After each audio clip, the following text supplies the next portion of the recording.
دوجار خەونی مەغریبیەکان لەسەر یاریگای خەلیفە نیشتەوە و بەرامبەر هەڵبژاردەی کڕواتیا بۆ دیاریکردنی پلەی سێمی یاری دەکەن. مەغریب پاژەوەی پێشەنجی کۆمەڵەکەی گرت و گەیشتە قۆناغی 16ی مۆندیال.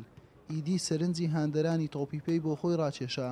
دواتر بە تێپەڕاندنی ئیسپانیا هێندەی دیکە ناوی ئەو هەڵبژاردەیە لە دنیای تۆپیپێ بڵاو بوویەوە. بە شکستێنان بە پورتوگالیش بووە ئەو تیپە کە لەم کیشوەر بووە و کیشوەر بە سپاسی مەغریبیەکان دەکرا.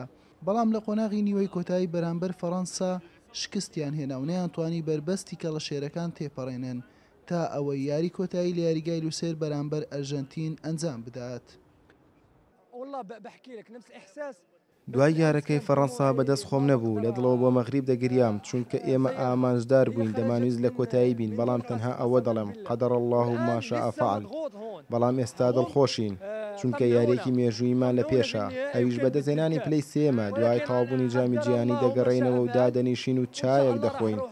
بیرمان دەکەوێتەوە مەغریب لە یاری پێش کۆتایی جامی جیهانی بوو ئەوە خەیاڵە.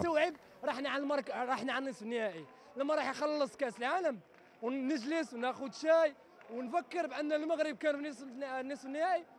لا راح نفهم أننا حققنا إنجاز خيالي. کڕواتیەکانیش بوونە یەکێکی دیکە لە قوربانیەکانی دەستی هەڵبژاردەی ئەرژەنتین بەرامبەر تانگۆ بە ئەنجامی 3-0 شکستی هێنا و نەیتوانی بۆ جاری دووەمی لەسەر یەک بگاتە یاری کۆتایی مۆندیال. لە ئێستادا کڕواتیەکان دەیانەوێت بە مەدالیایەکی دیکەوە بۆ وڵاتەکان بگەڕێنەوە و چاویان لەوەیە لە پاڵ مەدالیای پلەی دووەمی مۆندیای 2010 مەدالیای پلەی سێمی مۆندیای 2022 لە مۆزەخانەی وەرشی هەڵبژاردەکان نمایش بکەن.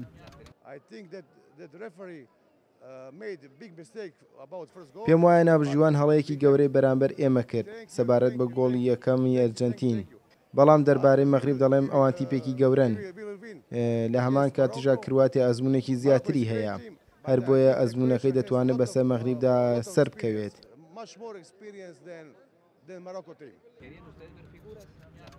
هەردوو هەڵبژاردەی مەغریب و کڕواتیا لە قۆناغی کۆمەڵەکان بۆ یەکەم جار لە مێژووی مۆندیال ڕوبەڕووی یەکدی بوونەوە. یاریەکەش بەبێ گۆڵ و بە یەکسانی کۆتایی هات. هەروە لە ساڵی 1996دا لە میانەی جامێکی دۆستانەی 4 تیپیدا بەرامبەر یەکدیاریان کردووە. لەو یاریەش هەڵبژاردەی کڕواتیا بەلێدان یەکلاکەرەوە لە مەغریبی بردوتەوە. ئێوارەی ڕۆژی شەمەش هەردوو هەڵبژاردە لە یاریەکی دیکەدا ڕوبەڕووی یەکدی دەبنەوە.